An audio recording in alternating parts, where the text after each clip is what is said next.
चलो खैर, मतलब ऐसा नहीं है मेरे को दिखता ना हो बिना चश्मे के, मतलब नंबर वाला चश्मा नहीं है ये, बट लाइट्स को थोड़ा सा ब्लॉक करने में मदद करता है। लाइक शेयर सब्सक्राइब आप कर दीजिएगा। पहला क्वेश्चन आपके सामने या समक्ष प्रस्तुत है और आपको देना है जवाब पोल में। ठीक है जी, करें शुरुआत? हाँ, करें फटाफट से शुरुआत। बहुत बढ़िया। हाँ, लेट हूँ यार मैं थोड़ी, कल कई इंटरव्यूज हो गए थे, मेरे को ऑफिस जाना पड़ा था। कुछ केवीएस के जो है सिलेक्टेड कैंडिडेट्स कह लीजिए, अपने लर्नर्स कह लीजिए, वो आए हुए थे। और जैसा कि आपको पता ही है, तबीयत थोड़ी डाउन है आजकल, तो आने जाने में थोड़ी एनर्जी ज़्यादा खर्च हो गई।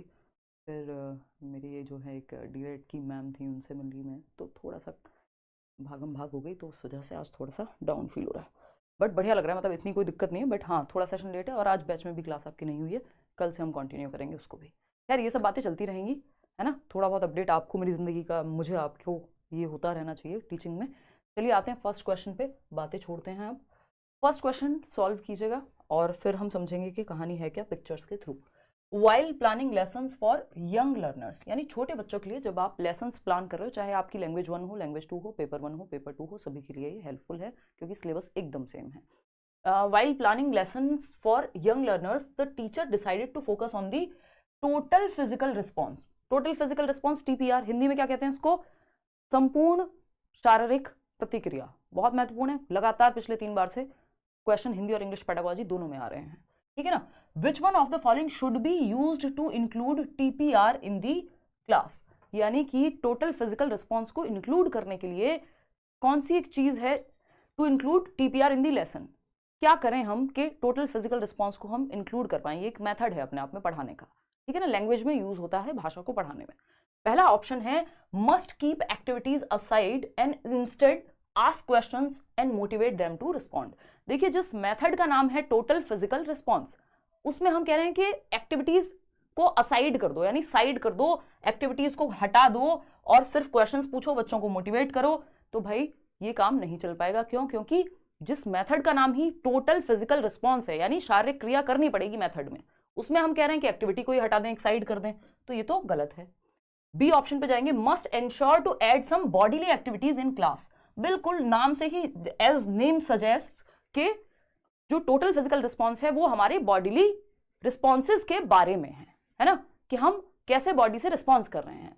कोई बात नहीं गरिमा, कल से लूंगी मैं क्लास, है ना, उतना बेहतर नहीं महसूस हो रहा था उस समय। Must ensure to add some bodily activities in class, यानी कि आपको ये पक्का करना चाहिए अगर आप इस मेथड को अप्लाई कर रहे हैं कि आपको बच्चों को एक्टिविटीज करानी है क्लास में। इसका उदाहरण अभी हम समझेंगे। सी ऑप्शन है choose activities that help them stay in their seats and work in pairs और ग्रुप्स, यानी सीट पर ही बैठकर उनको वहीं पे काम मिल जाए, ग्रुप में काम कर लें, ये बात अच्छी थी। बट सीट पर बैठने का मतलब है कि वो बच्चा फिजिकली एक्टिव नहीं है और ये मेथड में एक्टिव होना जरूरी है। Must add some listening activity in the class, again ये भी पैसे हो जाएगा, बच्चों को हमें फिजिकल रिस्पॉन्स कराना है। एक पता नहीं, मेरे नाम भूल गई, कोई तो मतलब एक कविता है, ऐसी बहुत सारी कविताएं। अगर हम बात करें कि हम हाथों का, शरीर का, जेस्चर्स का प्रयोग करके छोटी क्लासेस के लिए हम एक्टिविटीज कराते हैं, है ना। एक हाथी बड़ा सा था, तो ये हाथों से मैं बताने की कोशिश कर रही हूँ। ऐसे ही बच्चे टोटल फिजिकल रिस्पॉन्स में करते हैं। मछली जल की रानी है तो मछली के एक्टिविटी करके दिखा रहे हैं बच्चे, टीचर भी कर रहा है और बच्चों को रिपीट करने को कह रहा है या रही है, तो वो सेम चीज करेंगे। इसका मतलब बच्चों को हमें इंश्योर करना है, पक्का करना है कि वो बॉडीली एक्टिविटीज करें क्लास में, तभी टोटल फिजिकल रिस्पॉन्स मेथड लागू हो पाएगा। अगर इसका उदाहरण देखें तो हम ये देख सकते हैं, आपने वो प्यासे कौए की जो कहानी है, ये हिंदी में भी सेम मेथड है, इंग्लिश में भी सेम मेथड है। दीक्षा धन्यवाद। तो अगर हम बात करें कि ये बच्चे जो हैं टीचर को एक्टिविटी कराएंगे, अब देख लो आप, ये सीट पे नहीं है बच्चे, ये फिजिकल एक्टिविटी कर रहे हैं क्लासरूम में, है ना। हवा चली, ऐसे हुआ, ये हुआ, तो शरीर के माध्यम से फिजिकल रिस्पॉन्स है। दूसरा, अगर हम एक कौवा प्यासा था की भी कहानी पढ़ रहे हैं, तो उसमें भी टीचर क्या कर रही है, या बच्चे भी साथ साथ क्या कर रहे हैं, टीचर कह रही है कि जैसे जैसे मैं कर रही हूं एक्टिविटीज, वैसे वैसे आपको वो चीज रिपीट करनी है। मतलब कैसे कि भाई एक कौवा प्यासा था, उसने कहीं पे देखा, तो वो आप एक्टिंग कर रहे हो उस कौवे की पूरे अपनी बॉडी का इस्तेमाल करके। तो ऐसी बहुत सारी कविताएं हैं, है ना, कि चंदा मामा कभी छोटे हो जाते हैं, बड़े होते हैं, दुनिया भर के जो है आपकी स्टोरी टेलिंग में और आपका पोएम्स में ये मेथड यूज होता है, ठीक है ना, हिंदी और इंग्लिश दोनों में ही। यानी भाषा को सीखने में टोटल फिजिकल रिस्पॉन्स, जिसमें बच्चा एक्टिव होगा, एक्टिविटी फिजिकल रिस्पॉन्स करके दिखाएगा। अगर वो हाथी की बात कर रहा है तो वो हाथी अपने जेस्चर से दिखाएगा बना करके। क्वेश्चन नंबर 2 देखिएगा, ये क्या कहता है, which approach to grammar encourages the belief that learning a language is a matter of learning rules, यानी कि कौन सा एक मेथड है ग्रामर को सिखाने का जिसमें हम ये कहते हैं कि अगर आपको भाषा सीखनी है तो आप रूल्स को सीख लीजिए, यानी learning a language is a matter of learning rules. Rules सीख करके ही आप भाषा सीख सकते हैं।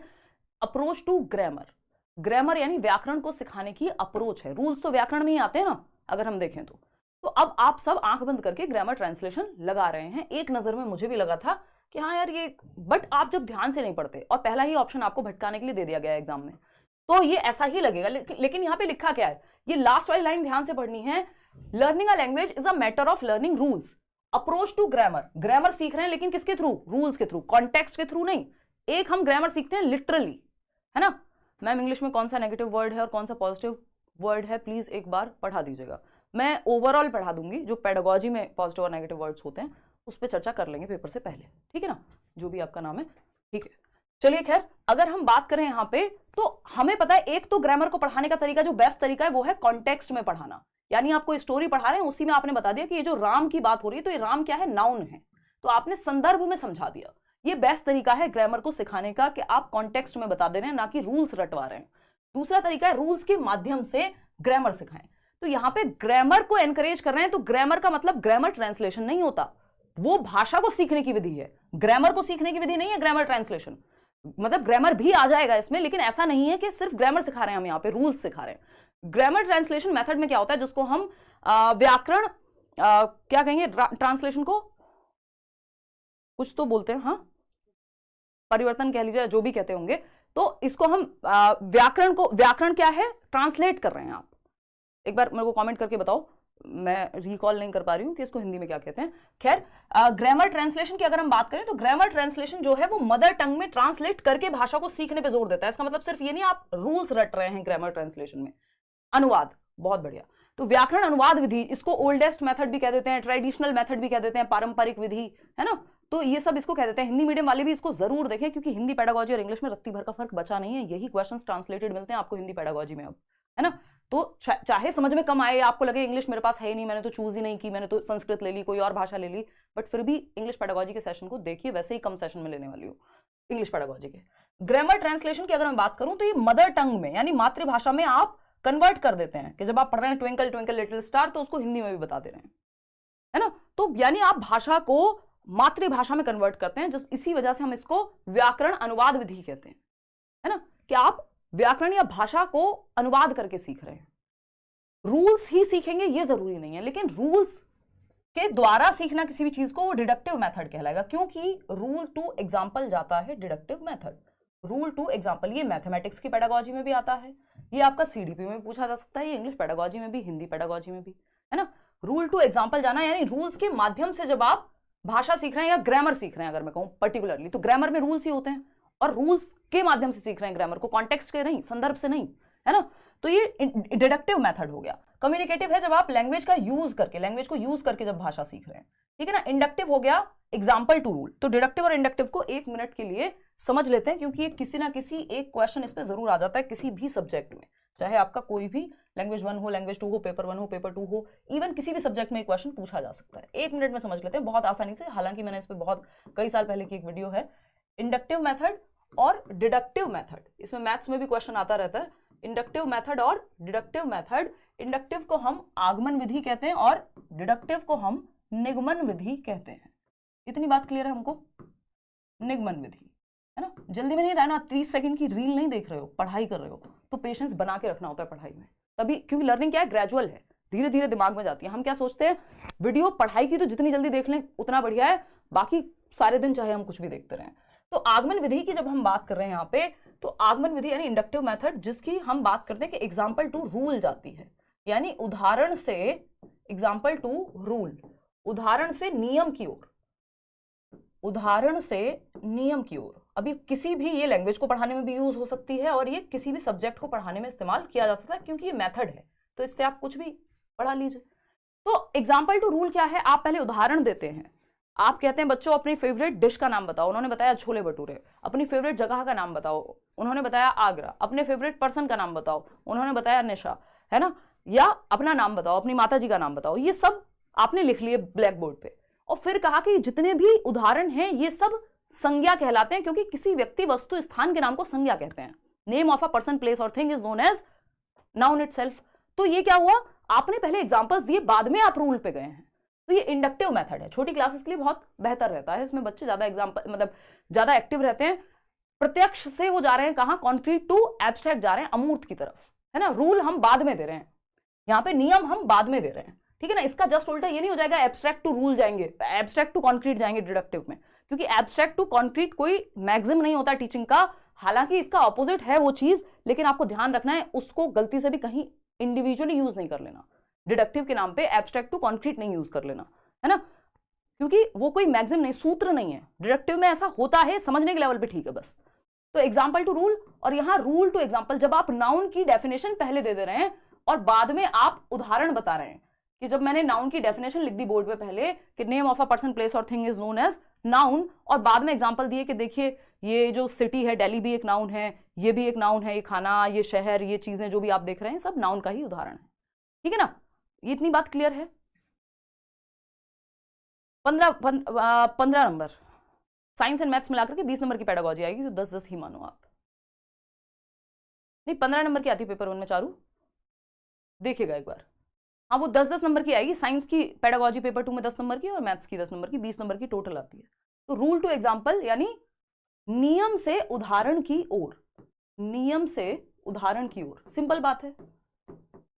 इसको हम कह सकते हैं नोन टू अननोन। नोन क्या होता है, उदाहरण, या इसको हम कहते हैं स्पेसिफिक टू जनरल जाना, विशिष्ट। उदाहरण हमेशा विशिष्ट होता है, स्पेसिफिक टू जनरल। और नियम हमेशा सामान्य है, क्योंकि नियम सब पे लागू होगा, सामान्य है वो सबके लिए, a + b का होल स्क्वायर सबके लिए सामान्य है। लेकिन जब आप एक क्वेश्चन सॉल्व कर रहे हैं तो वो स्पेसिफिक है, जिसमें आपने, अगर मैं बात करूं रूल क्या है, कि भाई अगर हम बात कर रहे हैं, हम नाउन पढ़ रहे हैं या कुछ भी पढ़ रहे हैं, हमने बताया कि भाई ये क्या बोलते हैं, मैं एग्जैक्टली रिकॉल नहीं कर पा रही हूँ, बट गर्ल की हमने बात की, तो एक जनरल सामान्य बात हो गई। लेकिन जब मैं हिमांशी की बात कर रही हूँ तो वो स्पेसिफिक है। तो जब मैं हिमांशी का या निशा का एग्जाम्पल देकर बता रही हूँ कि ये सब गर्ल्स के नेम है, तो मैं स्पेसिफिक टू जनरल जा रही हूँ, विशिष्ट से सामान्य की ओर जा रही हूँ। लेकिन जब मैं रूल बता दे रही हूँ आपको, कि रूल क्या है, कि परिभाषा बता दी आपको, a + b का होल स्क्वायर पहले बता दिया, और फिर हम गए एग्जाम्पल पर। तो जनरल टू स्पेसिफिक, सामान्य से विशिष्ट की ओर। रूल सबके लिए सामान्य है, इसलिए सामान्य से विशिष्ट की ओर। कि ऐसा एक क्वेश्चन आया था ना, कि आपने पहले क्या किया मैथ्स में, कि सबको शीट दे दी ट्राइंगल की, 4 शीट्स दी टीचर ने, और फिर पहचानने को कहा कि इनमें से राइट एंगल ट्राइंगल कौन सा है। तो इंडक्टिव मेथड है, पहले एग्जांपल सेट किया, बाद में आप रूल बता रहे हैं, ठीक है ना। अगर पहले ही रूल बता देंगे बाद में एग्जांपल देंगे तो वो डिडक्टिव हो जाएगा। ये बेसिक बात आपको ध्यान रखनी है, ज्यादा नहीं चक्कर में पड़ना। तो B option is the right answer. आगे बढ़ेंगे, क्वेश्चन नंबर 3 देखिएगा। क्वेश्चन नंबर 3 क्या कहता है भाई, फटाफट से जवाब दीजिए। A teacher is planning to give a free writing task to learners in class 5। 5वीं कक्षा के बच्चों को एक टीचर प्लान कर रही है कि एक राइटिंग टास्क दिया जाए जिसमें वो फ्री राइटिंग कर पाए, यानी जो उनके मन में आ रहा है वो लिख पाए, ठीक है बात। अगर इसको हम देखें, इसके बाद क्या पूछा है इन्होंने, गर्मी लग गई भाई। इसके बाद इन्होंने पूछा है which one of the following should be focused on most by the teacher. जब आप फ्री राइटिंग की बात करते हैं, यानी बच्चों को फ्री फ्लो में बहने देने की बात करते हैं, जो उनके मन में आ रहा हो उसको उस पर चलने देने की बात करते हैं, ठीक है जी। तो अगर हम यहाँ पे ये चीज देखें तो कौन सा ऑप्शन सही होगा, the hand writing of the learner, यानी बच्चे की हैंड राइटिंग पे आप ध्यान देंगे जब फ्री फ्लो की बात कर रहे हैं या फ्री राइटिंग की बात कर रहे हैं। फ्री राइटिंग का मतलब ये नहीं है कि मुफ्त में होती है, ये फ्री राइटिंग का मतलब है आपके थॉट पे कंट्रोल नहीं है, आपके मन में जो आ रहा है आप अपने आप को, जैसे डायरी लिखते हैं, आप अपने मन से लिख रहे हैं चीजें, जो आपके मन में आ रहा है खुद को अभिव्यक्त कर रहे हैं, ठीक है ना। तो हम हैंड राइटिंग पे ध्यान देंगे। देखिए हैंड राइटिंग मेन मुद्दा नहीं हो सकता, क्योंकि फ्री राइटिंग में विचारों की अभिव्यक्ति पे ध्यान है, यानी एक्सप्रेशन ऑफ थॉट पे ध्यान है। एक्यूरेसी ऑफ द कंटेंट, कि कहीं उन्होंने गड़बड़ तो नहीं कर दी किसी स्पेलिंग में। एक्यूरेट का मतलब क्या कि स्पेलिंग मिस्टेक तो नहीं है कोई, या इस तरह की कोई चीज। तो ये देखेंगे फ्री राइटिंग में महत्वपूर्ण है फ्लुएंसी ऑफ द कंटेंट, यानी कितने धारा प्रवाहिता से उन्होंने अपने विचारों को व्यक्त किया है, वो इंपॉर्टेंट है, ठीक है ना। तो हम कितने धारा प्रवाहिता से, यानी फ्लुएंसी से अपने विचार को फटाफट लिखते जा रहे हैं, बच्चे ने अपने आप को एक्सप्रेस कितना किया, अपने विचारों को अभिव्यक्त कैसे किया, वो महत्वपूर्ण है, ना कि कितना एक्यूरेट लिखा है उसने। 5वीं क्लास का बच्चा है यार, अब उससे क्या एक्सपेक्ट कर रहे हैं। वो अपने विचारों की अभिव्यक्ति के लिए उसका एक्सप्रेशन बेटर हो, बोलने को लेके, लिखने को लेके, फ्री राइटिंग है तो लिखने को लेके, इसलिए fluency of the content matter करती है कि उसके थॉट्स फ्लुएंट हैं, एक दूसरे फटाफट से आ रहे हैं उसके दिमाग में विचार, और एक दूसरे से जुड़े हुए हैं, कोहेरेंट भी हैं, ठीक है ना। बना देंगे गौरी दत्ता।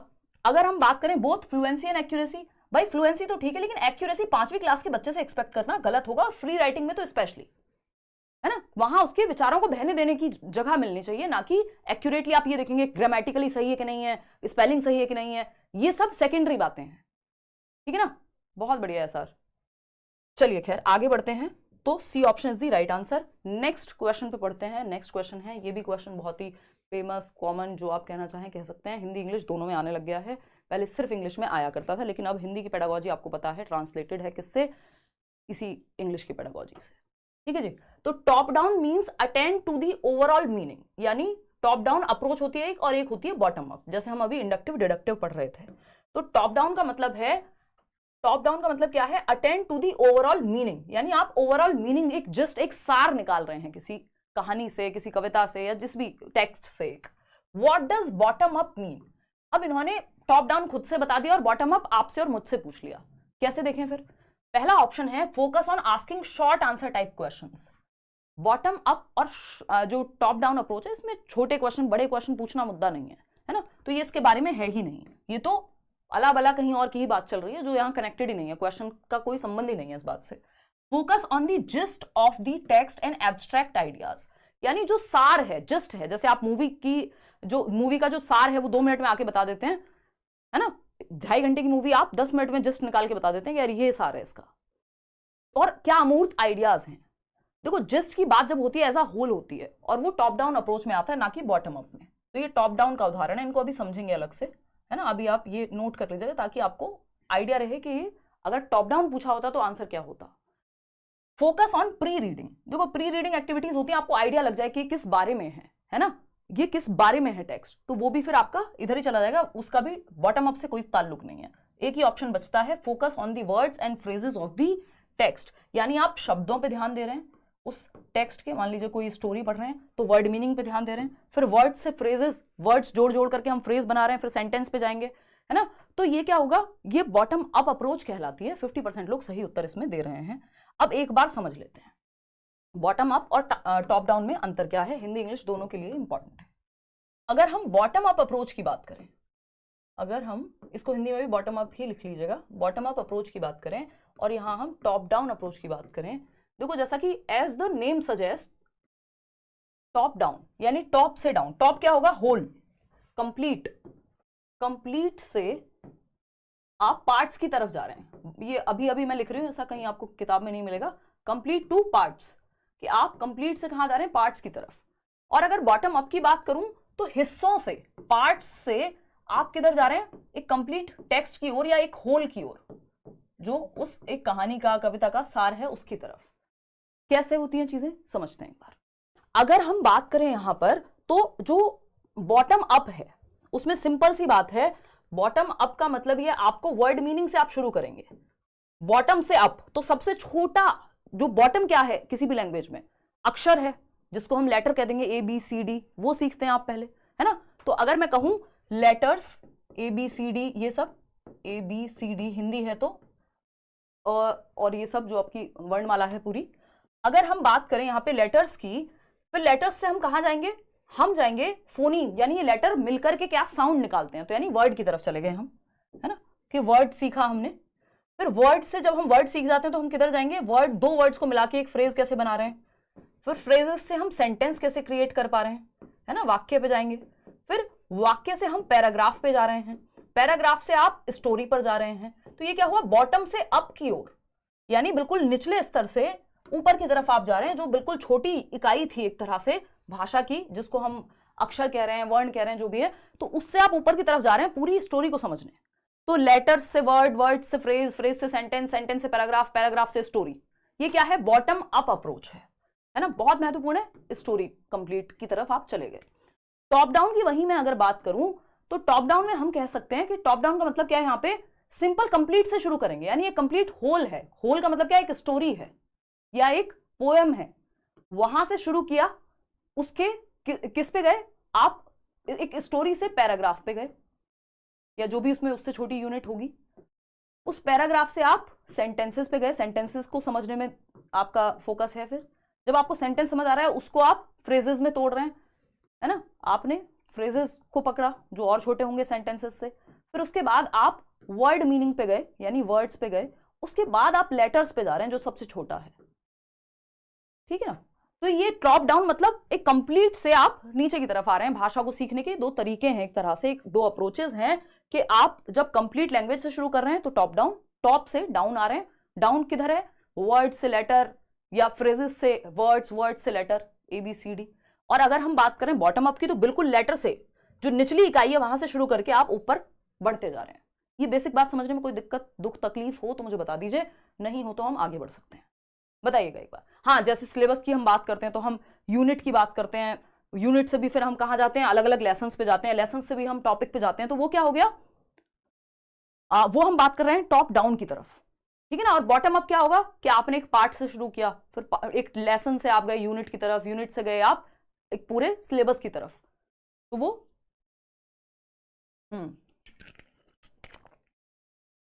चलो नेक्स्ट क्वेश्चन अटेम्प्ट करो। तो अगर जिस्ट की बात करेगा, एक पूरे स्टोरी के कंक्लूजन की बात करेगा, तो आपको पता है ये टॉप डाउन हो जाएगा। लेकिन अगर बात यहां पे वर्ड्स या फ्रेजेस की तरफ जाने की हो रही है या वर्ड मीनिंग जानने की हो रही है तो वो आपका बॉटम अप हो जाएगा। तो बॉटम अप पूछा था हमसे। क्वेश्चन नंबर 5 देखिएगा, इसको अच्छे से समझना है, एक ही सेशन में बहुत सारे डाउट्स आपके क्लियर हो जाएंगे अगर इसी को अच्छे से अटेंड कर लिया तो, ठीक है जी। फटाफट से जवाब दो। आई अंडरस्टैंड मिस, चलिए जी धन्यवाद, फटाफट से बताइए जवाब। अच्छा धन्यवाद अंजलि, बहुत बढ़िया जी धन्यवाद। चलिए आगे बढ़े। क्या हुआ, निशा नींद में है, थैंक यू रुकैया। देखो भाई, अगर हम बात करें किसकी, which among these is the primary responsibility of the language teacher, यानी एक भाषा की शिक्षक की या शिक्षिका की मुख्य रिस्पॉन्सिबिलिटी, मुख्य जिम्मेदारी क्या है, प्राइमरी रिस्पॉन्सिबिलिटी क्या है। पहला ऑप्शन है इंस्ट्रक्टिंग दी लर्नर्स। देखिए पेडागोजी किसी सब्जेक्ट किसी भाषा की नहीं होती, पेडागोजी पेडागोजी होती है। इस तरह के क्वेश्चन सब जगह पे कॉमन है, कोई भी लैंग्वेज हो आपकी। तो अगर हम बात करें कि प्राइमरी रिस्पॉन्सिबिलिटी क्या है एक टीचर की, तो इंस्ट्रक्टिंग दी लर्नर्स, उनको बस उपदेश देना, जी नहीं। Identifying the learners communicative needs, बिल्कुल सही बात है कि बच्चे की संप्रेषणात्मक आवश्यकताएं क्या हैं, उसको अपनी बात कहने में तकलीफ कहां हो रही है उसको वो समझे, तो हम ये कहेंगे ये प्राइमरी रिस्पॉन्सिबिलिटी है। चलो फिर भी बाकी ऑप्शन चेक कर लेते हैं, हो सकता है इससे बेहतर हो। Selecting suitable content for teaching, देखिए ये सब बाद की बातें, आपने बहुत सूटेबल कंटेंट सेलेक्ट कर लिया लेकिन आप बच्चे की नीड को ही नहीं समझ पाए तो वेस्ट है वो। Grouping learners into different classes, यानी अलग अलग क्लासेस में उसको अलग अलग ग्रुप्स में बांट दो, वो भी महत्वपूर्ण नहीं है। बच्चा कहाँ एक्टिव है, यहाँ एक्टिव है, बच्चे की कम्युनिकेटिव नीड्स को समझना कि उसको अपनी बात को एक्सप्रेस करने में या दूसरे की बात को समझने में तकलीफ कहाँ हो रही है, ठीक है ना, वो आपकी प्राइमरी रिस्पॉन्सिबिलिटी है। बाकी सारी चीजें सेकेंडरी हैं। ऐसा नहीं कि बाकी काम आप नहीं करेंगे, इंस्ट्रक्ट भी करेंगे, बाकी सब कुछ करेंगे, लेकिन जरूरी क्या है, बच्चे को समझना। क्वेश्चन नंबर 6 कहता है a young child picks up a book, एक छोटा बच्चा है जो एक किताब को उठा लेता है। किताब मेरे पास यहाँ अभी मौजूद नहीं है बट मान लेते हैं ये किताब है। किताब को उठा लेता है एक छोटा बच्चा। Holds it right side up, यानी उसने इसको सीधे किया, देखा, देख रहा है, ठीक है। एंड टर्न्स द पेजेस, अब वो पेजेस पलट रहा है, समझ आ रहा है कुछ नहीं आ रहा उसको भी नहीं पता। दीज एक्टिविटीज डिमॉन्स्ट्रेट, ये एक्टिविटीज क्या प्रदर्शित करती हैं, बताइए फटाफट से। तो पहला ऑप्शन है एमरजेंट सॉल्यूशन स्किल्स, यानी सॉल्यूशन निकाल रहा है वो कुछ, बट उसको तो हो सकता है इतना छोटा बच्चा है कि बुक उठा करके चेक कर रहा है बस इसमें क्या हो सकता है, क्या है, क्यूरियोसिटी से, जिज्ञासा से, कोई सॉल्यूशन निकालने के लिए तो नहीं कर रहा है, ये लिखा तो नहीं है ऐसा कुछ नहीं। वैसे ये सिंपल आंसर इसका एमरजेंट लिटरेसी स्किल्स होता है, यानी इसको हिंदी में भी कुछ तो कहते हैं और ये आया हुआ है इस बार क्वेश्चन। एमरजेंट लिटरेसी स्किल्स का मतलब होता है कि एमर्जिंग, अभी सीख रहा है, अब इसको भाषा आती नहीं है, हो सकता है उसको बुक देख करके कुछ समझ में भी ना आए अक्षर एक भी, लेकिन जिसको हम कहते हैं भाई काला अक्षर भैंस बराबर, मतलब पता ही नहीं है, लेकिन वो उठा करके देख रहा है, देखेगा इसमें क्या चित्र है, अच्छा इसका मतलब क्या हो सकता है, मतलब वो अपने दिमाग में अभी हो सकता है उसको पढ़ना भी नहीं आता, लेकिन अभी एमर्जिंग है, यानी वो पढ़ने की तरफ, लिटरेसी की तरफ, साक्षरता की तरफ जा रहा है, इंटरेस्ट दिखा रहा है, तो वो उठा के किताब देखेगा, कुछ भी पकड़ के चला देगा, पढ़, ऐसे पेज पलटता मिलेगा आपको, उसको कुछ समझ आ रहा है नहीं आ रहा। छोटे बच्चों को हम दे देते हैं ना किताबें, तो ये कहते तो हैं कि जन्म से शुरू हो जाती है बट 4 साल तक तो बड़ी एक्टिव रहती है ये वाली स्टेज। एमरजेंट करिकुलम प्रॉपर्टीज ये सब हमारे काम की यहाँ नहीं है। चलिए, एमर्जिंग का मतलब ये है कि वो चीज डेवलप हो रही है अभी। क्वेश्चन नंबर 7 देखिएगा, क्वेश्चन नंबर 7 देखिएगा, फिर हम आगे बढ़ेंगे। आपकी वजह से मैम आज मैं एक टीचर हूँ, क्या नाम है जी आपका, एक तो हमें ना कमेंट पढ़ने में इतनी दिक्कत होती है। रूबल कह रहे हैं, बहुत बढ़िया रूबल। और आप सभी को बधाई, जो भी लोग चाहे वो बिहार में सेलेक्ट हुए हों, केंद्रीय विद्यालय में सेलेक्ट हुए हों या अलग अलग जगह पे पहले ही सेलेक्टेड हैं, है ना। ये बहुत ही खुशी की और प्राउड गर्व की बात है कि शायद ही देश भर में कोई जगह ऐसी होगी जहाँ टीचर्स हों और अपने यहाँ से जो लर्नर्स थोड़े सीखे हैं या हम सब ने जो मिलकर के साथ में सीखा है वो वहाँ ना हो, तो शायद ही ऐसा कोई स्कूल होगा। ये बहुत ही खुशी की बात है। देखिएगा एक बार, read the following statements and choose the correct option. क्या है भाई? असर्शन और रीजन, ये आपका फेवरेट टाइप है। कथन और इसका कारण, है ना। पहले आपको कथन को चेक करना है, फिर कारण को चेक करना है, फिर दोनों को चेक करना है कि क्या ये एक दूसरे के लिए सही है या नहीं। ये आपका, ये क्या है, ये 3 स्टेप होते हैं। पहले स्टेटमेंट चेक करेंगे, फिर रीजन चेक करेंगे, फिर दोनों को चेक करेंगे एक साथ जा रहे हैं या नहीं। असर्शन क्या है? Learners acquire languages since they are genetically predisposed to do so and the environment does not play any role in it. मतलब जो लर्नर्स हैं उनमें एक जेनेटिक क्षमता होती है, हेरिडिटी से उन्हें क्षमता मिलती है कि वो लैंग्वेज को सीख सकते हैं। एनवायरमेंट का कोई रोल ही नहीं है भाषा को सीखने में। जबकि आपको और मुझे, हम दोनों को पता है कि भैया एनवायरमेंट का, वातावरण का लैंग्वेज को सीखने में बहुत ज्यादा महत्वपूर्ण रोल है, अहम रोल है। इवन जो कहते हैं कि जिनको हम कह रहे हैं कि जिन्होंने हेरिडिटी पे या जेनेटिक्स पे फोकस किया, जैसे बाबा नोम चॉम्स्की, मतलब लिटरली बाबा नहीं है वो, बट नोम चॉम्स्की की जब हम बात करते हैं तो नोम चॉम्स्की ये कह रहे हैं कि जेनेटिक एबिलिटी है भाषा सीखने की, लेकिन एब्जॉर्ब तो वो एनवायरमेंट से करेगा भाषा, है ना। वो भाषा को एक्वायर करने के लिए एनवायरमेंट तो चाहिए, और ये कह रहे हैं एनवायरमेंट का कोई रोल नहीं है। तो ऐसा कहना तो बिल्कुल व्यर्थ की बात होगी। क्यों? क्योंकि लैंग्वेज एक वैक्यूम में डेवलप नहीं होती। वैक्यूम समझ रहे हैं? बिल्कुल खाली एक कमरे में आपने बंद कर दिया, बचपन से बच्चों को कोई मौका ही नहीं दिया भाषा सीखने का, तो वो मोगली बन जाएगा। अगर जंगल में है तो उनकी भाषा सीख जाएगा। एनवायरमेंट से भाषा आती है, एनवायरमेंट का बहुत बड़ा रोल रहता है। जेनेटिक एबिलिटी होती है लेकिन एनवायरमेंट के बिना नहीं हो पाएगा। तो ये बात तो कहना बिल्कुल गलत है कि does not play any role in it. तो ये बात फॉल्स हो गई। ए जो है अपनी उम्मीदों पे खरा नहीं उतरा, तो फॉल्स हो गया। रीजन क्या दिया इसका? The learner centred classroom environment has a great impact on language acquisition. यानी जो चाइल्ड सेंटर्ड क्लासरूम है, जहां बच्चों को केंद्र में रखा जाता है, उनकी एक्टिविटीज, उनकी नीड्स को समझा जाता है, वो एक ग्रेट इंपैक्ट छोड़ता है बच्चों के सीखने पे, वहां लर्निंग अच्छी होती है। ये बात सही है। तो A is false, R is true. अब दोनों को एक दूसरे के लिए चेक करने की जरूरत ही नहीं है, क्योंकि पहली बात तो वैसे ही गलत है। तो A is false but R is true. 70% लोग सही उत्तर इसका दे पा रहे हैं। सिंपल बात भाई, ए गलत है, आर सही है, बात खत्म। एक दूसरे के लिए सही है नहीं सही, तीसरी शर्त हमें देखनी नहीं है, क्योंकि पहले ही 2 पे पता लग गया। क्वेश्चन नंबर 8 देखिएगा। A way to teach reading that emphasizes understanding the meaning of words from the context in which they appear is। यानी एक अप्रोच है सिखाने की जो किस चीज पे फोकस करती है? मीनिंग को अंडरस्टैंड करने पे, मीनिंग को समझने पे, शब्दों के अर्थ को समझने पे, मीनिंग ऑफ वर्ड्स को समझने पे। किसमें? From the context in which they appear. एक स्टोरी में कोई वर्ड आया है तो उस संदर्भ में आप समझ रहे हैं कि इसका मतलब क्या होता है ना। संदर्भ में समझना सबसे बढ़िया है, ग्रामर सीखने के लिए भी, भाषा को सीखने के लिए भी। तो कॉन्टेक्स्ट में सीखना कहां पे आएगा? कॉन्टेक्स्ट में सीखना कहां पे आएगा? A way to teach reading that emphasizes understanding the meaning of words from the context in which they appear। Structural approach है कि हम स्ट्रक्चर पे फोकस कर रहे हैं। होल लैंग्वेज अप्रोच है, बॉटम अप अप्रोच है, क्या है? कर लो ट्राई। 33% लोग सी कह रहे हैं, कमाल कर देता।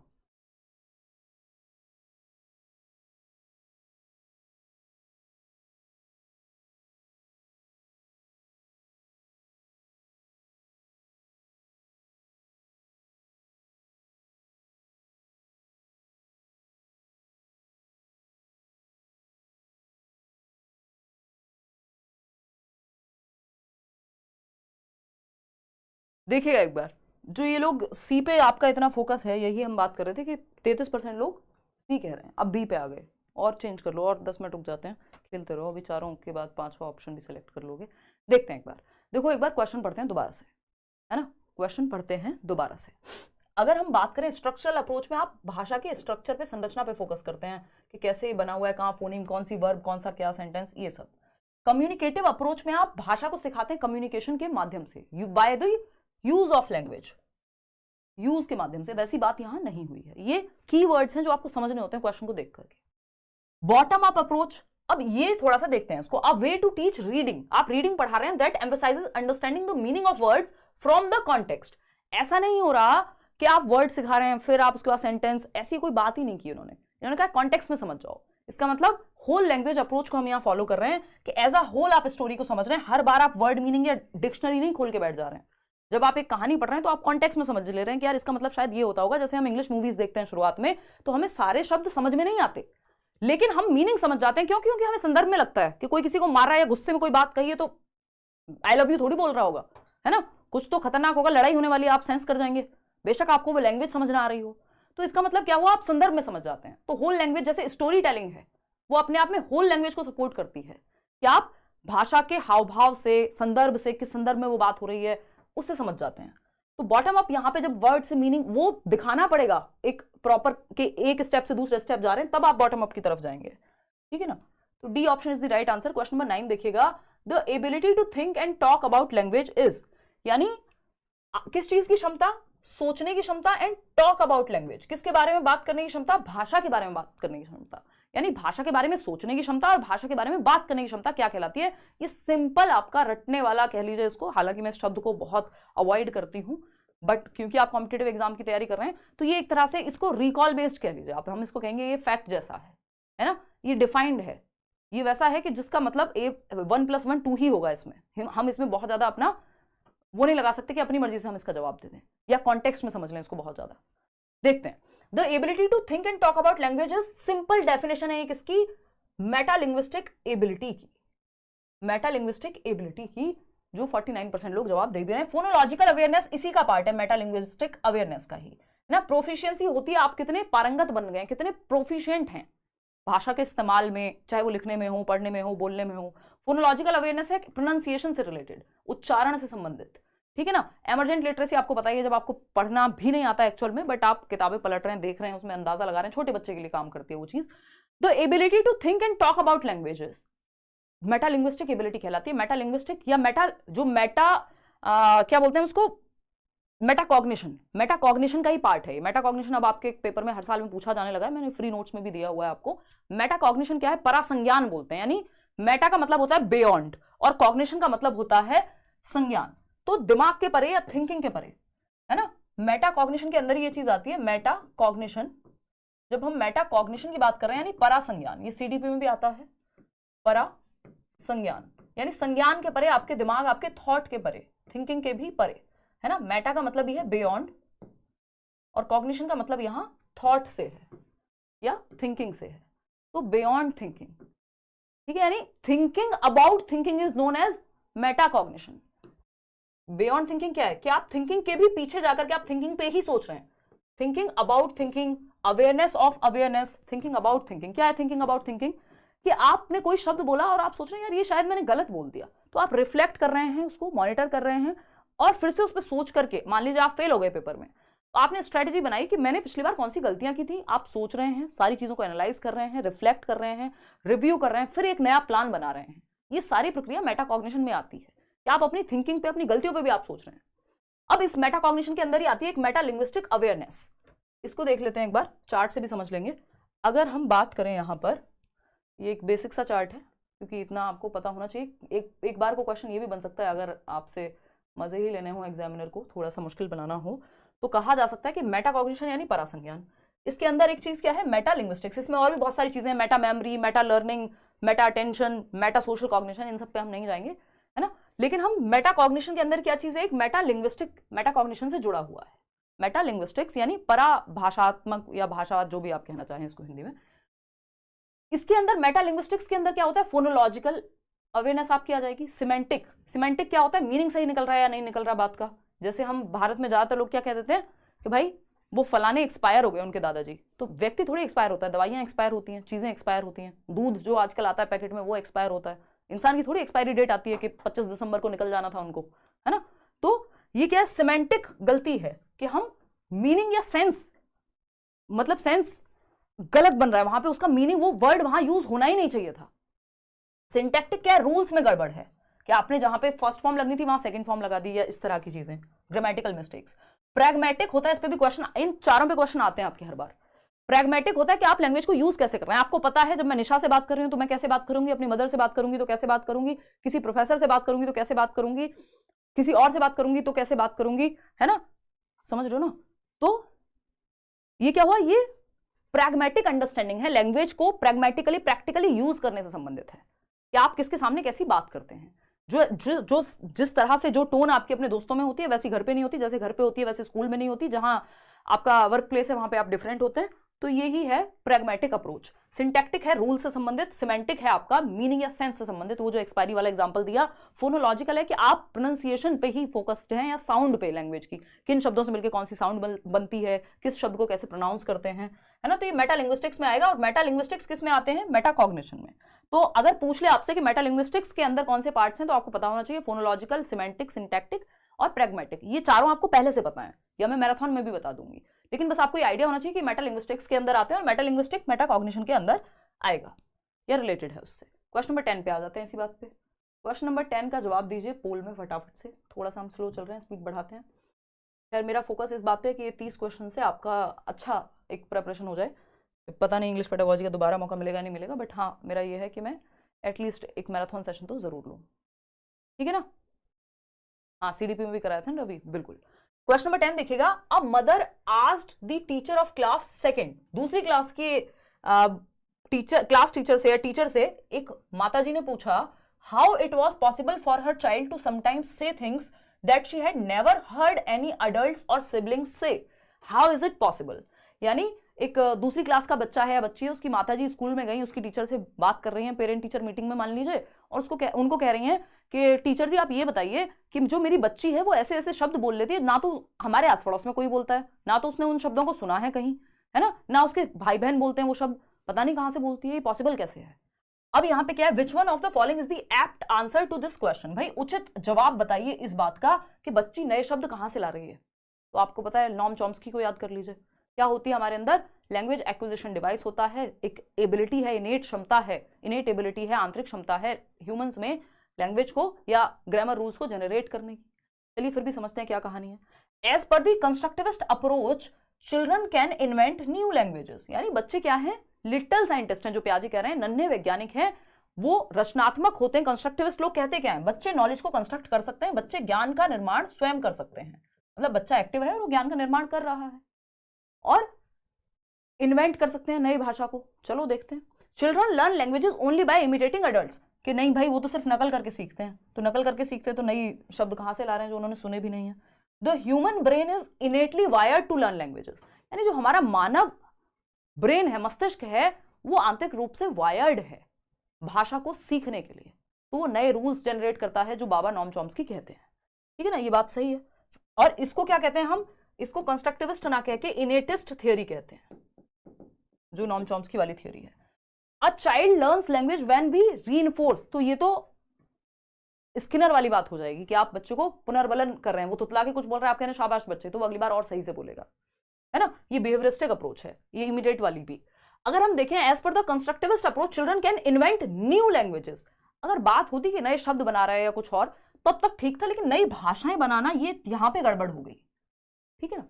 तो यहां पे सी ऑप्शन सही है, क्योंकि नई भाषाएं नहीं बना रहे हैं बच्चे, वो नए शब्द बना रहे हैं।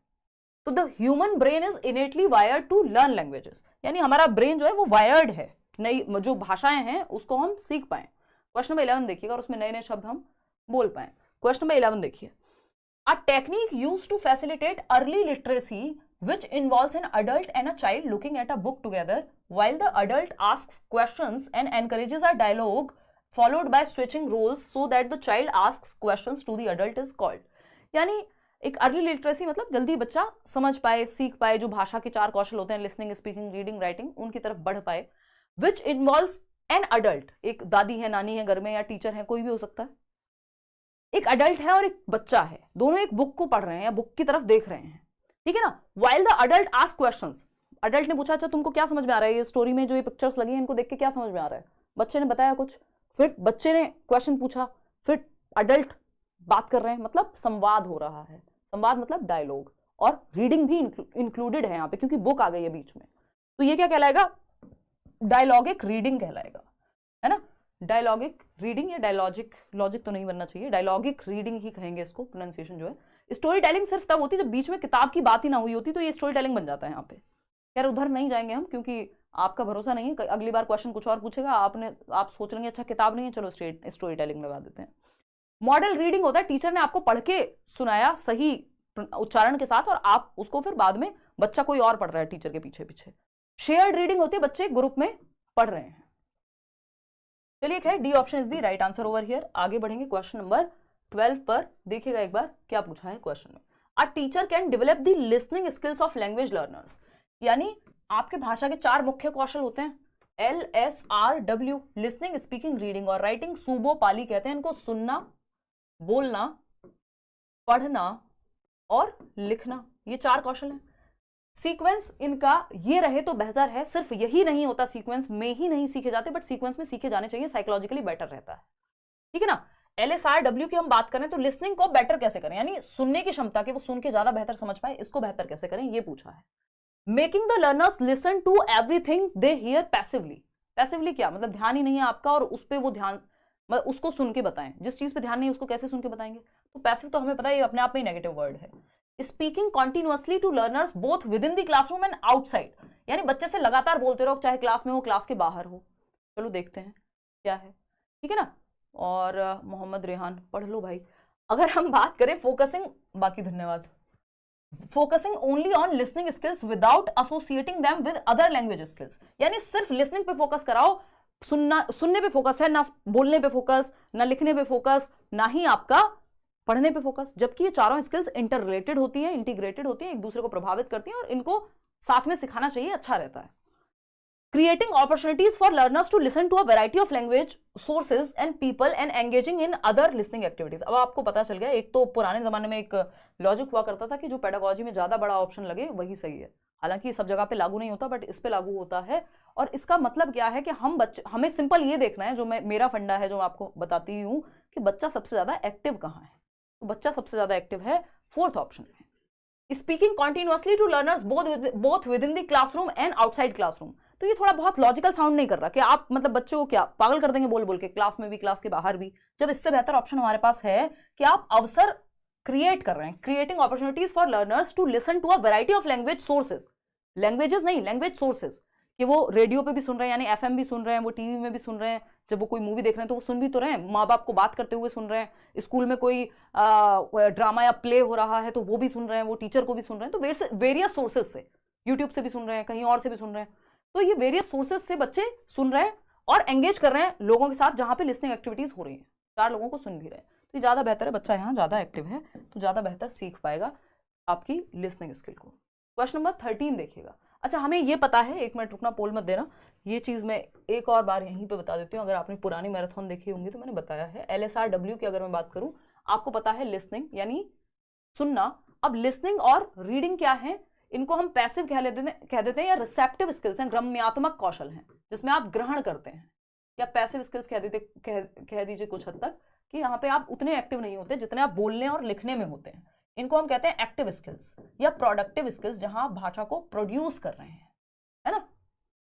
इतनी बात क्लियर, तो ये हमें ध्यान रखना है। स्पीकिंग और राइटिंग में इसको सक्रिय कौशल कहते हैं भाषा के, और लिसनिंग और रीडिंग को हम रिसेप्टिव या ग्रम्यात्मक कौशल कहते हैं, जबकि इसको उत्पादक कहेंगे जिसमें बच्चा एक्टिव है। चलिए खैर, और ये इंटर रिलेटेड है। Read the following statement, assertion यानी एक कथन है, फटाफट से पढ़ के समझते हैं, है ना। सिंपल 3 स्टेप, कथन सही है, अगर सही है तो रीजन सही है, क्या ये दोनों एक दूसरे के लिए सही है, 3 स्टेप हैं।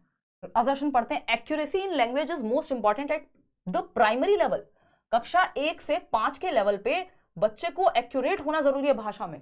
एक्यूरेट समझ रहे हैं, वो एकदम सही सही स्पेलिंग लिखे, सही से प्रोनाउंस करे, सब कुछ सही से सटीकता से भाषा का इस्तेमाल करे। एक्यूरेसी का मतलब है प्राथमिक स्तर पे एक्यूरेसी पे फोकस नहीं होता, फ्लुएंसी पे या अपने आप को एक्सप्रेस करने पे फोकस है। अगर हम बच्चों को कहेंगे तुम गलती ही नहीं कर सकते प्राइमरी लेवल पे, तो वो सीख ही नहीं पाएगा, और यहीं पे एक्यूरेट हो जाएगा तो आगे के जीवन में क्या करेगा, फिर तो आ गया सब कुछ उसको। तो मतलब ये सेंस नहीं बनाता, ये फॉल्स है, ये फॉल्स है। अब अगर हमें रीजन देखना भी ना हो तो हम सिंपल देख सकते हैं A is false, both A and A is true. नहीं, हमें पता है एक ही आंसर, बस आपको एक ही से आंसर मिल गया कि ए फॉल्स है, और वो ऑप्शन एक ही जगह मैच हो रहा है, बट इतने एडवेंचर आप मत कीजिएगा, मुझे आदत हो रही है। देखिएगा रीजन, देखते हैं इसका। Grammar is an integral part of the primary curriculum, यानी ग्रामर जो है, व्याकरण जो है, वो आंतरिक तत्व है प्राथमिक पाठ्यचर्या का। देखिए आंतरिक तत्व का मतलब क्या है, आप संदर्भ में तो ग्रामर सीखते ही हैं, जब आप कोई कहानी, कविता, नाम सुन रहे हैं, कोई अर्थ सुन रहे हैं किसी चीज का, तो ग्रामर तो आप कहीं ना कहीं सीख ही रहे हैं इनडायरेक्टली। तो ये बात तो सही है भी, लेकिन यहाँ आपको कॉन्टेक्स्ट में सिखा देना है, लेकिन ए गलत है। तो इसलिए A option is the right answer. आगे बढ़ेंगे क्वेश्चन नंबर 14 पर। Theoretical positions and beliefs about the nature of language, the nature of language learning and the applicability of both to pedagogical settings is. यानी ये बिल्कुल again ये factual question है जो एकदम डिफाइंड है, इसमें मैं और आप परिवर्तन नहीं कर सकते। तो अगर हम देखें क्या पूछा, थियोरेटिकल पोजीशंस यानी थियोरी में जो पोजीशंस हैं या बिलीफ्स हैं किसी एक भाषा की प्रकृति के बारे में या सीखने के बारे में उस भाषा को, applicability of both to pedagogical settings. क्या मतलब है इसका? इसका मतलब कुछ भी हो, लेकिन इसकी सिंपल डेफिनेशन है किसी चीज की। और ये किस चीज की डेफिनेशन है? अप्रोच की डेफिनेशन है। ये राजस्थान में भी एक एग्जाम हुआ था, उसमें भी पूछा जा चुका है इंग्लिश वाले सेक्शन में। ये आपसे सीटेट में भी पूछा जा चुका है, पूछा जा सकता है। मतलब थियोरेटिकल पोजीशंस या थियोरेटिकल बिलीफ्स जो है उनको क्या कहते हैं? तो अप्रोचेस होती हैं। जैसे रचनावाद, कंस्ट्रक्टिविज्म क्या है? एक अप्रोच है जिसमें कुछ मेथड्स होंगे, है ना। उसके अंदर मेथड्स क्या है? जैसे कंस्ट्रक्टिविज्म में अगर हम बात करें डिस्कवरी लर्निंग, जो कॉग्निटिव कंस्ट्रक्टिविज्म है ब्रूनर का, उसमें एक तो कंस्ट्रक्टिविज्म क्या हो गई? एक अप्रोच हो गई। रचनावाद कि आपको बच्चे को एक्टिव रखना है, ये है, एक थियोरी हो गई पूरी। उस थियोरी या उस स्कूल के बाहर क्या है, उस मतलब उसके अंदर क्या है? कुछ मेथड्स होंगे, जैसे डिस्कवरी लर्निंग हो गया कि बच्चे को डिस्कवर करके सिखाओ। उस मेथड को भी अप्लाई करने की कुछ टेक्निक्स हो सकती हैं, हर व्यक्ति की डिफरेंट हो सकती हैं, वो भी उसमें मतलब थोड़ा बहुत अंतर आप कर सकते हैं। वो तरीके जो हैं अप्लाई करने के, उनको हम टेक्निक कहते हैं। या फिर किसी भी अप्रोच को भी अगर आप अप्लाई कर रहे हैं तो किस तरीके से कर रहे हैं वो टेक्निक कहलाएगी। सिलेबस आपको पता ही है, एक पार्ट है जिसको रिटर्न पार्ट होता है बेसिकली, जिसमें आपको पता है कुछ चैप्टर्स हैं, यूनिट्स हैं। कंटेंट अगेन सेम ही बात है, सिलेबस से रिलेटेड है। तो approach is the right word कि जो थ्योरेटिकल बिलीफ्स हैं उनको अप्रोच कहते हैं। क्वेश्चन नंबर 15 देखिएगा, फटाफट से जवाब दीजिएगा। एक क्वेश्चन असेसमेंट पे आता ही है। रचनात्मक मूल्यांकन यानी formative evaluation, not subject to change, इसमें कोई परिवर्तन नहीं हो सकता। कराएंगे भाई मैराथन, एसएसटी की क्वेश्चंस की करा देंगे अदर टीचर्स से, डोंट वरी। देखा है असीम, मैं कोशिश करूंगी कि मौका मिला तो मैं करा दूंगी वो वेस्ट बंगाल वाला भी। देखिएगा, नॉट सब्जेक्ट टू चेंज यानी चेंज नहीं कर सकते फॉर्मेटिव इवैल्यूएशन को। भाई फॉर्मेटिव तो होता ही है इंप्रूवमेंट के लिए, फीडबैक के लिए। बी ऑप्शन है, what is happening in the teaching learning process, क्या हो रहा है टीचिंग लर्निंग प्रोसेस में, ये जानने के लिए। Related to ongoing development and improvement, सिर्फ जानने के लिए नहीं, फीडबैक चेंज क्या कर सकते हैं, सुधार क्या ला सकते हैं। तो रिलेटेड टू ऑनगोइंग यानी ड्यूरिंग टीचिंग लर्निंग प्रोसेस होता है। Related to ongoing development and improvement, जब आप पोल में जवाब दे रहे हैं तो आपका इवैल्यूएशन या आपका आकलन तो हो रहा है, असेसमेंट तो आप, ये एफए ही है, फाइनल पेपर नहीं है, लेकिन आपको फीडबैक मिलेगा ऑनगोइंग डेवलपमेंट एंड इंप्रूवमेंट। अगर आप गलती कर रहे हैं मैं अभी बता दूंगी, जो समझ नहीं आ रहा होगा उसको ठीक कर दूंगी। तो ये क्या हुआ, डेवलपमेंट एंड इंप्रूवमेंट, वो भी ऑनगोइंग जब टीचिंग लर्निंग प्रोसेस चल रही है। जब एंड में हो तो वो समेटिव इवैल्यूएशन बन जाएगा, ऐसे जिसको हम कहते हैं, वो जजमेंट के लिए होता है, ये फीडबैक के लिए होता है।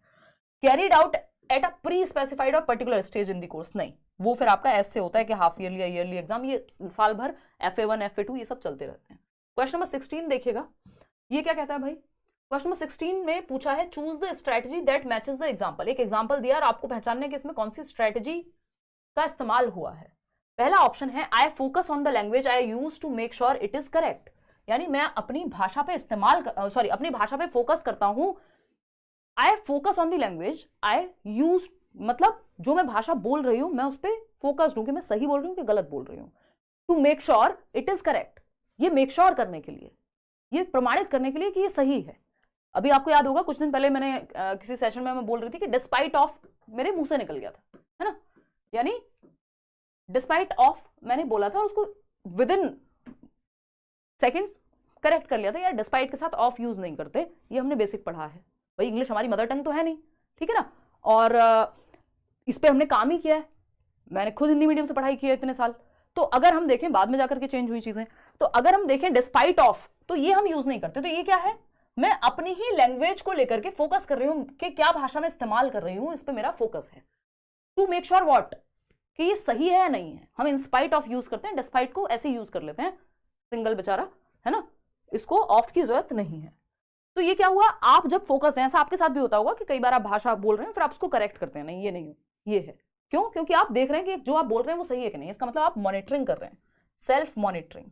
और ये एक तरह से मेटा कॉग्निटिव एक्टिविटी का पार्ट हो जाएगा, मेटा लिंग्विस्टिक्स में भी आप उसको जोड़ सकते हैं। यानी सेल्फ मॉनिटरिंग यानी बच्चा खुद से ही मॉनिटर कर रहा है। लैंग्वेजिंग होता है जब आप एक भाषा से दूसरी भाषा का या मल्टीपल लैंग्वेजेस का क्लासरूम में यूज हो रहा हो, ये मल्टीलिंगुअलिज्म में या बाइलिंगुअलिज्म में यूज होता है। मेमोराइजिंग तो सीधा रटता है, रिवाइजिंग आपको पता ही है जब आप पुनरावृत्ति कर रहे हो। क्वेश्चन नंबर 17 देखिएगा फटाफट से, 30 क्वेश्चन करने हैं हम, थोड़ा सा स्पीड बढ़ाएंगे अब। Students in class 2 sing a song, कक्षा 2 के विद्यार्थी जो हैं गाना गाते हैं। Head and shoulders, knees and toes. अब ये नीज एंड टोज तो मैं कैसे दिखाऊं, गिर जाऊंगी अगर मैं ऊपर नीचे सर और पैर ऊपर कर लूंगी तो। मतलब क्या है, they touch the correct part of their body as they sing the song. जब वो ये कह रहे हैं कि हेड एंड शोल्डर्स, एड नहीं चल रहा वो हेड एंड शोल्डर्स वाला शैम्पू का, है ना, ये सिंपल क्लास में एक सॉन्ग गा रहे हैं, बच्चे कह रहे हैं हेड एंड शोल्डर्स। तो जब वो हेड एंड शोल्डर कह रहे हैं तो हेड को टच कर रहे हैं हेड के टाइम पे, और शोल्डर को टच कर रहे हैं शोल्डर कहते हुए। समझ गए ना क्या कहानी है? Total physical response. Total physical response कि जब आप कुछ भी एक्टिविटी कर रहे हैं, क्लासरूम में कुछ भी पढ़ रहे हैं, गा रहे हैं, कविता गा रहे हैं, तो क्या कर रहे हैं, आप अपने शरीर का इस्तेमाल कर रहे हैं, एक्टिविटी का इस्तेमाल कर रहे हैं। तो ये बहुत जरूरी है। इस पे देख लो, एक दूसरा क्वेश्चन है आज ही के सेशन में, और हिंदी पेडागोजी, इंग्लिश पेडागोजी दोनों में आया हुआ है, लैंग्वेज 1 लैंग्वेज 2 दोनों में आया हुआ है। ठीक है ना? तो ये हमें समझना है, और इसी को हम संपूर्ण शारीरिक प्रतिक्रिया कह देते हैं हिंदी में। एक्लेक्टिक होता है mix and match of multiple methods और अप्रोचेस, कि हम कई मेथड्स को एक साथ यूज कर रहे हैं। ऑडियो लिंगुअल है आपका, आर्मीज यूज करती थी इसको, कि आप कुछ वर्ड्स को बिल्कुल पक्का कर लेते हैं और दूसरी भाषा को सुन के थोड़ा सा। कम्युनिकेटिव लैंग्वेज टीचिंग आप प्रॉपर यूज करके सीखते हैं भाषा को, ये अच्छा होता है, CLT कहते हैं इसको। तो D option is the right answer, कि बच्चे जिस पार्ट को गा रहे हैं तो उसको टच करके भी देख रहे हैं। ठीक है ना? ऐसा कैसे हो जाएगा साहिबा? बिल्कुल आती होंगी यार वीडियोस, मैं सेशन ले चुकी हूं। चलिए खैर आगे बढ़ते हैं। क्वेश्चन नंबर 18 देखिएगा। Students work in groups to answer 5 questions about vocabulary from the previous unit. Then they exchange questions with another group and try to answer the questions. यानी बच्चे ग्रुप, मान लीजिए ग्रुप A है जिसमें 4 बच्चे हैं, group B है जिसमें अगेन 4 बच्चे हैं, और ऐसे अलग अलग ग्रुप बने हुए हैं। 5 ग्रुप है मान लीजिए 4-4 बच्चों के, या क्लास को ग्रुप में बांट दिया हमने। 5 क्वेश्चंस हैं अबाउट वोकैबुलरी, कि भाई इसको, इसका मतलब ये होता है, एलिफेंट का मतलब हाथी है, ये है वो है। 5 क्वेश्चन है वोकैबुलरी के बारे में। अब क्या हुआ, आंसर करने को कहा गया ग्रुप ए को फ्रॉम द प्रीवियस यूनिट, पुरानी यूनिट जो उन्होंने पढ़ी थी उसके बारे में कुछ क्वेश्चंस थे। दे एक्सचेंज क्वेश्चंस। अब ग्रुप ए ने ये वाले क्वेश्चंस अपने एक्सचेंज कर लिए, बी को दे दिए with another group and try to answer the questions. अब इनको कहा है ग्रुप बी वालों को कि तुम कोशिश करो जवाब देने की इन क्वेश्चंस का, यानी पीयर असेसमेंट। आप, मैंने कुछ याद किया और मैं अपने दोस्त को कह रही हूं सुन ले भाई, और फिर मैं उससे सुन रही हूं, तुम बताओ इसका मतलब क्या होता है। यानी पीयर्स, यानी साथी समूह, क्लासमेट्स, दोस्त जो भी है उनको हम पीयर्स कहते हैं, सहपाठी। वो क्या कर रहे हैं यहाँ पे, एक दूसरे का आकलन कर रहे हैं, ग्रुप से एक दूसरे का आकलन कर रहे हैं। Peer assessment. सेल्फ असेसमेंट होता है जब आप खुद से ही खुद का आकलन कर रहे हैं कि भाई मेरे कितने बन रहे हैं मॉक टेस्ट में। इसको असेसमेंट एज लर्निंग में भी डाल देते हैं, और एज लर्निंग में ही पीयर असेसमेंट भी आ जाता है। फीडबैक तो होता है प्रतिपुष्टि, तो ये तो टीचर से लेंगे आप। रीडिंग असेसमेंट तो अगेन कि पढ़ने का आकलन। तो यहाँ पे अब आपको पता है कि आपकी जो नेशनल एजुकेशन पॉलिसी है, बहुत बढ़िया अदिति, जो नेशनल एजुकेशन पॉलिसी है वो 360 डिग्री असेसमेंट की बात कर रही है आज की डेट में, है ना। होलिस्टिक असेसमेंट, यानी आकलन भी आपका सर्वांगीण होना चाहिए, ऑलराउंड आकलन। सिर्फ आपका पेन पेपर टेस्ट नहीं, आपका दिमाग, दिल, शरीर सबको इंक्लूड कर लो। होलिस्टिक असेसमेंट इंपॉर्टेंट है, ध्यान रखना, नए तरीके से पूछा जा सकता है। होलिस्टिक असेसमेंट ये CDP से लेके हर जगह काम आएगा। होलिस्टिक असेसमेंट, या हम इसको कह दे रहे हैं 360 डिग्री रिपोर्ट कार्ड या 360 डिग्री असेसमेंट। इसमें क्या है भाई कि बच्चे का सेल्फ असेसमेंट, वो खुद को कितने नंबर देगा किसी चीज में, वो भी इसमें शामिल है ना। पीयर्स, उसके साथी कितना उसको नंबर दे रहे हैं किसी चीज में, नंबर मतलब क्या फीडबैक दे रहे हैं, कितना उसको रेट करेंगे। टीचर्स कितना उसको रेट करेंगे, या टीचर्स का क्या फीडबैक है। तो इसमें ये 360 डिग्री हो गया, सब इंक्लूड हो गए, है ना, आकलन। तो आगे बढ़ते हैं क्वेश्चन नंबर 19 पर, फटाफट से पढ़ के जवाब दीजिएगा, है ना। इतनी रात में आप बने हुए हैं। देखिए क्वेश्चन नंबर 19 देखिए इसी बात पे। I like it when the teacher gives me a card with a word or phrase on it and I have to act it out for the rest of the class so that they guess the word। वो समझ गए, डम शराट खेला होगा किसी ने, देखा होगा मूवीज में, है ना, कि भाई 2 वर्ड होंगे, ऐसे होगा, फिर आप एक्टिंग करते हो। कोई मूवी बताना, एक तो मेरी एक्टिंग स्किल्स तो महान ही है। एनिमल की एक्टिंग, ओहो हाँ। तो मान लीजिए मेरे पास एक कार्ड है, मैंने एक बच्चे को, मतलब मैं बच्चा हूँ वो क्लास का जिसको एक कार्ड दिया गया है ना। अब हो सकता है उस पर एक एलिफेंट का चित्र बना हो, तो मैं हाथी की तरह कुछ तो सूंड हिलाने की कोशिश करूंगी, कुछ और करूंगी, हाँ ये पकड़ के, और इस तरह से मैं एक्टिविटीज करूंगी। बच्चों को खुद से पहचानना है कि क्या है उसमें, ठीक है ना। Find the learners comments with the learners preferences listed below. I remember language well when I am kinesthetically involved, यानी जब मैं फिजिकल एक्टिविटी करके कोई चीज करता हूं तो मुझे याद रहती हैं चीजें। बिल्कुल याद रहेंगी, सही बात है, बच्चा एक्टिव है, फिजिकली भी एक्टिव है। काइंस्थेटिकली का मतलब क्या है, बॉडी से एक्टिव है वो। आई remember language well when I see it, सिर्फ देख के नहीं, सबसे ज्यादा आप करके सीख रहे हैं ना, यहाँ पे लर्निंग बाय डूइंग हो रही है। I remember language well when I hear it, I remember language well when I memorize, याद करता हूं, नहीं, सबसे ज्यादा एक्टिव है बच्चा यहाँ। उसके बाद विजुअलाइज करने पे, सी पे, फिर हियरिंग। तो ए option is the right answer. और वैसे भी इसमें जब बच्चा कोई एक्टिविटी करके दिखा रहा है तो इसका मतलब होगा कि वो फिजिकली एक्टिव है। क्वेश्चन नंबर 20 देखिएगा। क्वेश्चन नंबर 20 क्या कहता है भाई, एक असर्शन है और एक रीजन है, फटाफट से चेक करते हैं। All children who enter school are competent language users according to their age, यानी वो सभी बच्चे जो भी स्कूल में आते हैं, यानी पहली कक्षा में आप कब बैठ रहे हैं, 6 साल का बच्चा, और उसको भाषा इस्तेमाल करनी अच्छे से आती है अपनी उम्र के अनुसार। 6 साल के बच्चों को अपनी बात कहना, सुनना, जो भी उसकी मातृभाषा होगी, मदर टंग होगी, वो उसको आती होगी। सही है ये बात, ट्रू है एकदम, ए इज ट्रू। रीजन क्या दिया है इसका, क्यों आती होगी, due to language and cultural diversity they are unable to demonstrate their abilities. अब ये गड़बड़ हो गई, ये कह रहे हैं कि उनको भाषा तो आती है जब वो स्कूल में आ रहे हैं, अपनी भाषा उनको अपने एज के हिसाब से आती है, लेकिन due to language and cultural diversity, एक क्लास में बहुत सारे तरह तरह के बच्चे हैं, कई संस्कृति, कई भाषाएं बोलने वाले बच्चे होंगे, तो वो अनेबल होते हैं अपनी क्षमताओं को प्रदर्शित करने में, अपने आप को वो प्रदर्शित कर नहीं पाते। देखो ऐसा हो सकता है कभी कभार, लेकिन हम यहाँ पे डाइवर्सिटी को, मल्टीलिंगुअलिज्म को, बहुभाषावाद को, कि एक क्लास में मल्टीपल भाषाएं बोलने वाले बच्चे होंगे, मल्टीपल संस्कृति से बच्चे होंगे, इंडिविजुअल डिफरेंसेस होंगे, व्यक्तिगत विभिन्नताएं होंगी, सारे बच्चे एक जैसे नहीं हो सकते, इस बात को हम एक एसेट, एक रिसोर्स मानते हैं, ना कि इसे एक प्रॉब्लम मानते हैं। इस वजह से नहीं वो अपनी क्षमताओं को इस्तेमाल कर रहे हैं क्योंकि कई सारी भाषाएं हैं, नहीं, हम इसको रिसोर्स मानते हैं। तो ये फॉल्स हो गया, तो A is right but R is false, तो D option is the right answer over here. आगे बढ़ेंगे, क्वेश्चन नंबर 21 देखिएगा। मंजीत एक बच्चा है, फटाफट से पढ़ेंगे। Manjeet of class 5 speaks in different ways to his teacher, to his friends, यानी मंजीत कक्षा 5 का बच्चा अपने टीचर्स से अलग तरीके से बात करता है। क्लासरूम में आया, good morning sir, good morning ma'am, है ना। फ्रेंड्स से अलग तरीके से, ओए ओए क्या हाल चाल है, मैं तो डोरेमोन देख रहा हूँ आजकल, तू क्या देख रही है। ये क्या हुआ, ये वो दोस्तों से बात कर रहा है, टीचर से गुड मॉर्निंग किया था आके। And also to a 2-year-old child, जब वो 2 साल के बच्चे से बात कर रहा है जो उससे छोटा है, तो वो क्या करेगा, वो अरे मेरा भाई इससे खेलेगा, वो एक अलग जोन में आ जाएगा। जब हम बच्चों से बात करते हैं तो हमारी भाषा चेंज हो जाती है, या हम एक डॉग से भी बात कर रहे हैं तो ऐसे थोड़ी बात करेंगे जैसे हम आपस में बात करते हैं। तो it means Manjeet knows how to use language in social situations, किस सामाजिक संदर्भ में, किस सोशल सिचुएशन में, किस सोशल कॉन्टेक्स्ट में कैसी भाषा का इस्तेमाल करना है। मंजीत स्मार्ट बंदा है यहाँ पे, 5वीं कक्षा का। What is this attribute of a language known as, ये क्या है, अभी हमने बात की थी कि ये मेटालिंग्विस्टिक एबिलिटीज में ही आता है, जिसको हम प्रैग्मेटिक्स कहते हैं, यानी practical use of a language. कि आप अपने पिताजी से जैसे बात करते हैं वैसे आप अपने दोस्तों से नहीं करते, हालांकि आपके दोस्त एक्सपेक्ट कर सकते हैं कि वैसे ही बात करो, है ना। तो जैसे आप अपने पिताजी से बात करते हैं, जिस टोन में या जिस लहजे में या जिस तरह से आपकी बॉडी लैंग्वेज, वैसे आप अपने दोस्तों से नहीं करते, जैसे दोस्तों से करते हैं वैसे पिताजी से नहीं करते। अगर करेंगे तो मार पड़ेगी, और अगर आप करने जाएंगे, कहेंगे अरे यार मम्मी, तो हो सकता है कभी आपकी मम्मी का मूड ठीक ना हो, अगर वो मजे के मूड में है, आपको दोस्तों की तरह ट्रीट कर रहे हैं उस मोमेंट में, तो हो सकता है वो कहें हाँ ठीक है बेटा। लेकिन अगर उनका मूड ठीक नहीं है और आपने कह दिया अरे यार पापा, तो चप्पल पड़ने की पूरी संभावना है। क्यों, क्योंकि प्रैग्मेटिकली गलत है। आपको पता होना चाहिए कहाँ पे, किसके सामने, जब आपको कुछ चाहिए होता है तो आप कितना अच्छा बिहेव करते हैं, है ना, कि पापा, मम्मी पापा खुद ही बोल देंगे बेटा क्या चाहिए बताइए दे। तो आपको प्रैक्टिकली यूज करना आता है किस सिचुएशन में कहाँ किस भाषा का इस्तेमाल करना है। तो ये प्रैग्मेटिक्स है भाषा का।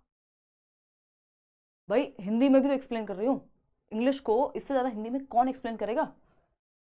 एक्ट ऑफ स्पीच नहीं है कि कोई तरीका आप एक्ट कर रहे हैं, सिमेंटिक्स होता है मीनिंग से रिलेटेड। वो जो हम कह देते हैं ना इंडिया में कि भाई हमारे एक दादाजी एक्सपायर हो गए, दादाजी एक्सपायर नहीं हो सकते, एक्सपायरी डेट के साथ पैदा नहीं हुए थे, दादाजी पास अवे होंगे, ह्यूमन बीइंग है ना। कोई पानी की बोतल थोड़ी कहेंगे कि आजकल तो होता है ना इस पे भी एक्सपायरी, कि भैया एक्सपायरी डेट थी, तो वो सिमेंटिकली गलत है वो शब्द, है ना। सिंटैक्ट क्या होता है, वो आपका स्ट्रक्चर से संबंधित है। तो ये प्रैग्मेटिक्स है कि आपको पता है कि आप किसके सामने कैसे, किस लहजे में बात कर रहे हैं, या किस सामाजिक संदर्भ में आपको कैसे बात करनी है। जब आप एक स्पीच देने जा रहे हैं तो एक तरह से बात करेंगे, जब आप घर में बैठे हैं तो एक तरह से बात करेंगे। क्वेश्चन नंबर 22 देखिए। A mother notices that her child sometimes says things that she has never heard adults और हर सिबलिंग्स से। She is confused as she believes that the child learns language by imitating people in her family and immediate surroundings. ये वो question नहीं है, मुझे लगा repeat हुआ है बट हुआ नहीं है। ये क्वेश्चन क्या है, एक मदर ने नोटिस किया कि उनका जो बच्चा है वो कई बार ऐसी चीजें कह देता है जो उसने सुनी नहीं है कभी आसपास से।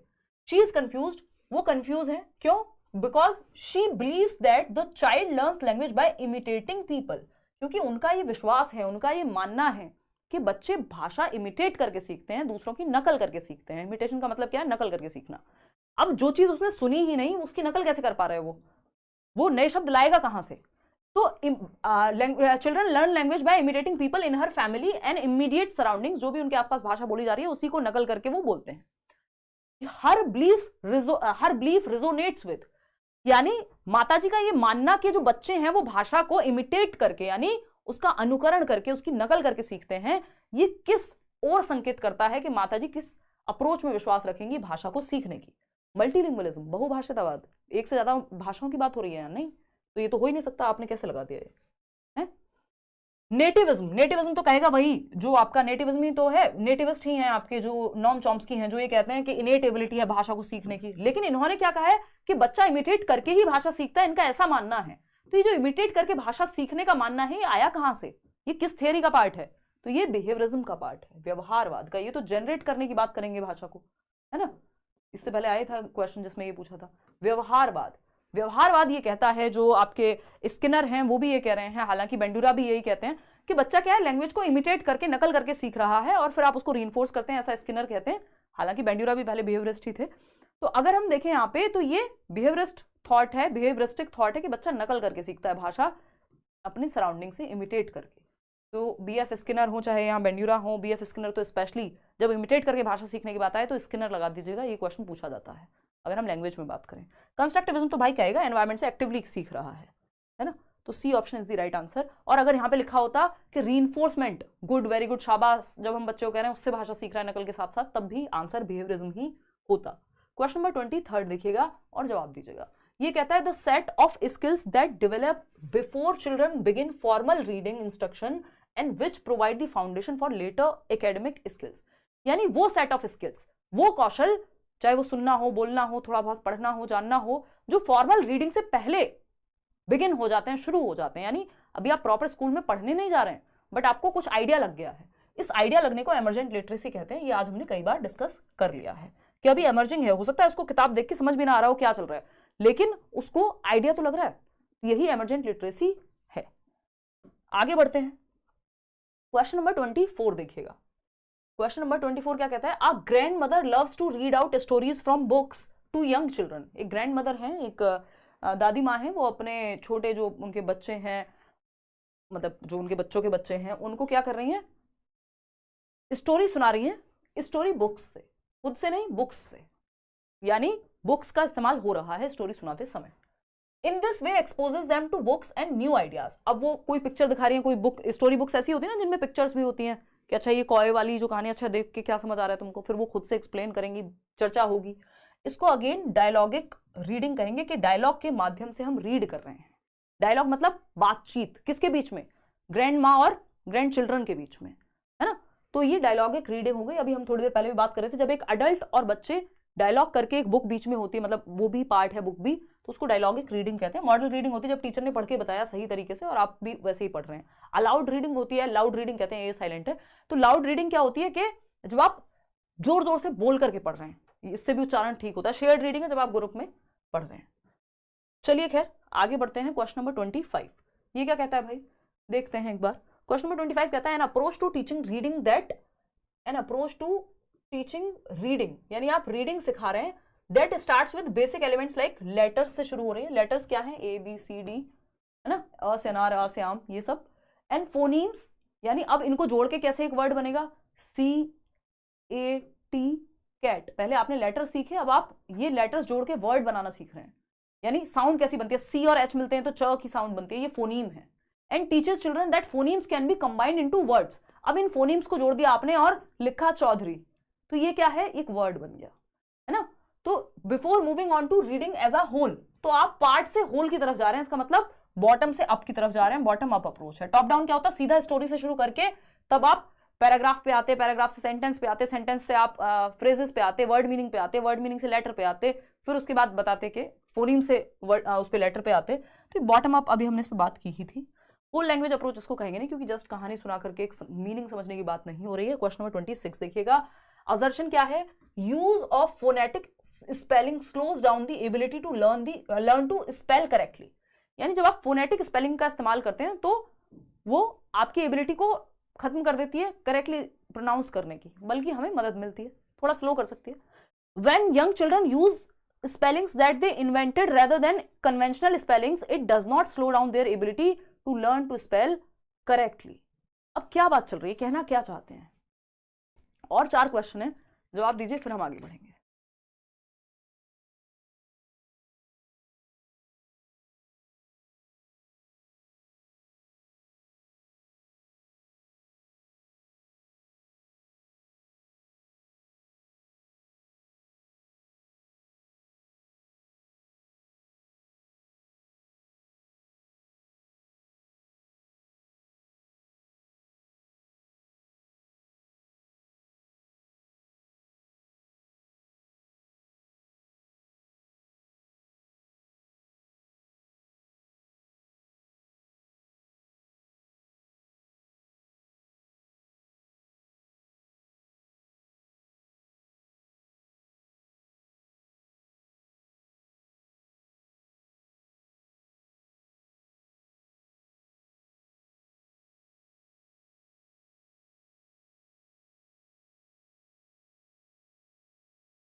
हाँ यार, थोड़ा ब्रेक लेना पड़ता है, बहुत देर से बोल रही थी. देखो एक बार, अगर मैं बात करूं असर्शन की, बहुत देर से क्या सालों से बोल रही हूँ. Use of phonetic spelling slows down the ability to learn to spell correctly, यानी जो फोनेटिक स्पेलिंग का इस्तेमाल है वो स्लो डाउन कर देता है ability to learn to spell correctly, कि आप सही से नहीं स्पेल कर पाओगे इस चीज को. क्या ये सही है? नहीं. When young children use spellings that they invented rather than conventional spellings, it does not slow down their ability to learn to spell correctly. कई बार जो स्पेलिंग वो इन्वेंट कर रहे होते हैं या लिख रहे होते हैं, वो उसमें भी कई बार करेक्ट स्पेल कर जाते हैं. तो यहां हम जाएंगे is false but R is true, कि जब बच्चे जो नेचुरली कर रहे हैं उसमें वो ज्यादा फ्लुएंट महसूस करेंगे, उससे वो जल्दी उस चीज को प्रोनाउंस करना, क्योंकि उनके दिमाग में सेट है कि उन्होंने क्या स्पेलिंग बनाई हुई है किसी एक चीज की. आगे बढ़ेंगे क्वेश्चन नंबर 27 पर. In learning a new language many students often lack confidence when speaking due to the language unique pronunciation rules. One way to overcome this problem is by, यानी जब आप एक नई भाषा सीख रहे हैं तो कई बच्चों को लैक ऑफ कॉन्फिडेंस महसूस हो सकता है जब वो उस भाषा का इस्तेमाल करें, यानी क्योंकि कुछ वर्ड्स का या रूल्स का जो है यूनिक प्रोनाउंसिएशन होता है. मान लीजिए आप इंग्लिश सीख रहे हैं तो ऐसा हो सकता है. तो correcting errors whenever they happen, जैसे ही गलतियां हो बच्चों को तुरंत करेक्ट कर दो, नहीं, उनको टाइम दीजिए, इनडायरेक्टली उसको करेक्ट करने दीजिए. Letting children read loud in class, इससे क्या होगा? Using game like activities that require verbal interaction in the class, हाँ ये अच्छा लग रहा है. कंडक्टिंग स्पेशल स्पीच थेरेपी, इसके लिए कोई दिक्कत थोड़ी है बच्चे को, भाषा की एक्टिविटीज ऐसा मौका दो जहां वो वर्बल इंटरेक्शन कर पाए, तो अपने आप उनको कॉन्फिडेंस आ जाएगा. भाई बोल के ही तो भाषा सीखेंगे. क्वेश्चन नंबर 28 देखिएगा, ये क्या कहता है? A teacher of class 3rd is presenting new vocabulary to the learners. Which one of the following is an effective way to present the new vocabulary? अब कक्षा 3 है, नए नए शब्द आ रहे हैं कि भाई अर्ली का मतलब जल्दी होता है, कैट का मतलब बिल्ली तो पहले ही सीख चुके थे. The teacher should write its meaning on the blackboard as ask learners to learn it by heart. रट्टा लगवा रहे हैं तो आप भैया इसको घोल के पी जाओ. The teacher should tell them the antonyms of words and give them the meaning of the, ये रट्टा लगवाने वाली ही बात है कि आपने सीधा एंटोनिम की लिस्ट दे दी कि ये विलोम शब्द हैं. The teacher should give them a concise definition of words, इसमें भी आप रट्टा ही लगवा रहे हैं. The teacher should try to explain a word's meaning in the situation in which it occurs. सबसे बेस्ट क्या होता है? सिचुएशन के थ्रू समझाना या कॉन्टेक्स्ट या संदर्भ से जोड़कर समझाना, रियल लाइफ एग्जांपल्स से, कि उस स्टोरी में कोई वर्ड अर्ली कहाँ है, early to bed, early to rise, ये क्या है? अब अर्ली टू बेड कॉन्टेक्स्ट में समझा रहे हैं कि भाई समय से बेड पे जाना यानी सो जाना, और समय से उठना अच्छा होता है, यानी फटाफट से, इसका मतलब कॉन्टेक्स्ट में समझाया आपने, नहीं तो हम अर्ली को शीघ्र ही याद करते रह जाएंगे. ठीक है ना? तो D option is the right answer. आगे बढ़ते हैं क्वेश्चन नंबर 29 पर. जवाब दीजिएगा फटाफट से और फिर हम चर्चा करेंगे कि हम कैसे आगे करने वाले हैं. अभी मैं आपके क्वेश्चंस का आंसर दूंगी, लास्ट में मैं कुछ क्वेश्चंस ले लूंगी, don't worry. Thank you Shiva.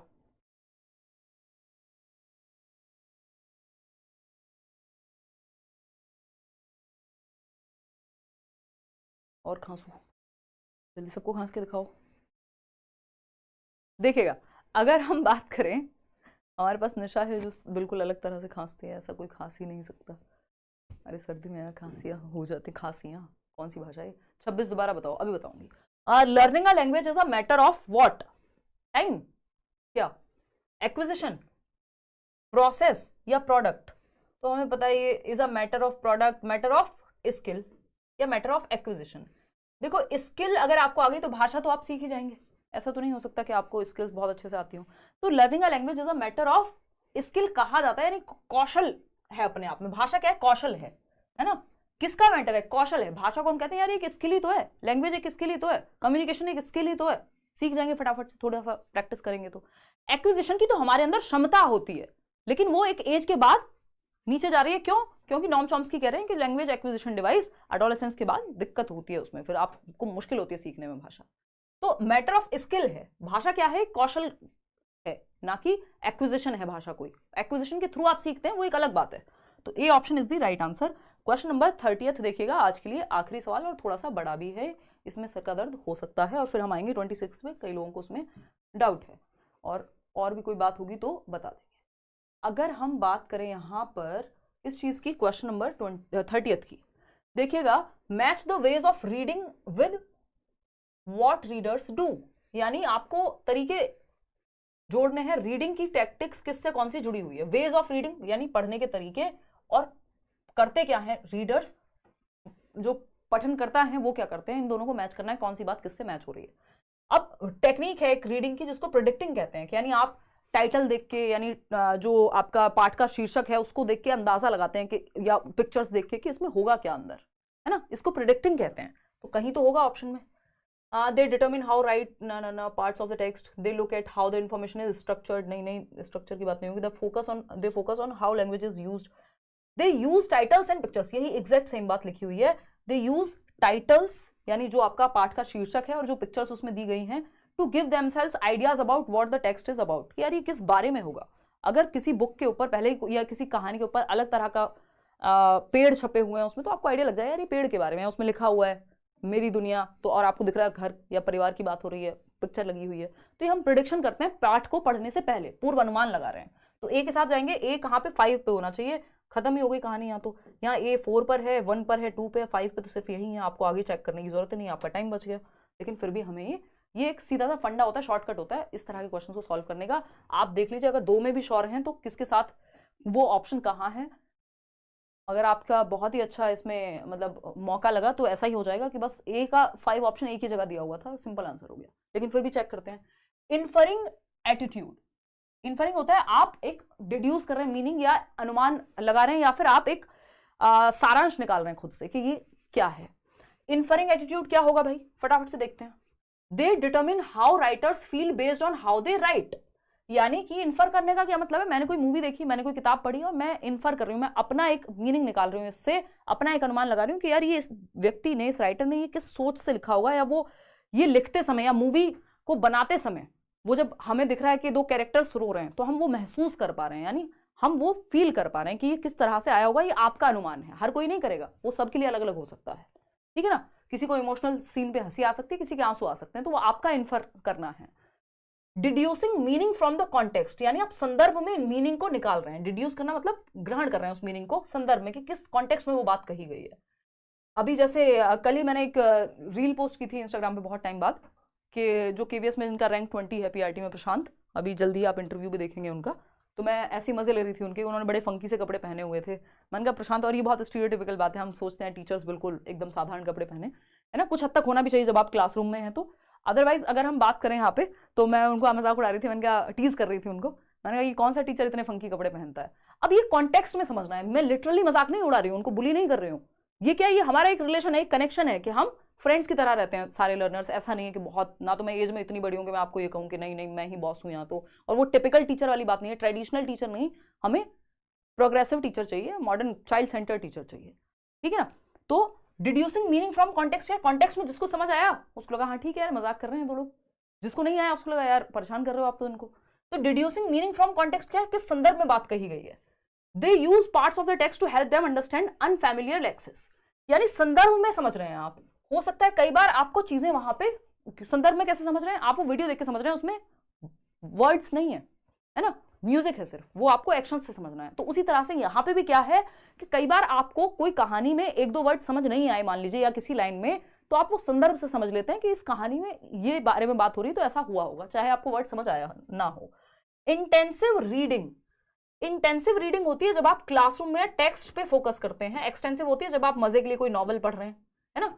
तो इंटेंसिव रीडिंग क्या है, they look at how the information is structured, नहीं स्ट्रक्चर के बारे में नहीं, they focus on how language is used in a piece of text, जब टेक्स्ट के बारे में। तो डी का 4 और ई का 3 आइडेंटिफाइंग टेक्स्ट ऑर्गेनाइजेशन, कि कैसे ऑर्गेनाइज हुआ है, यानी स्ट्रक्चर के बारे में है।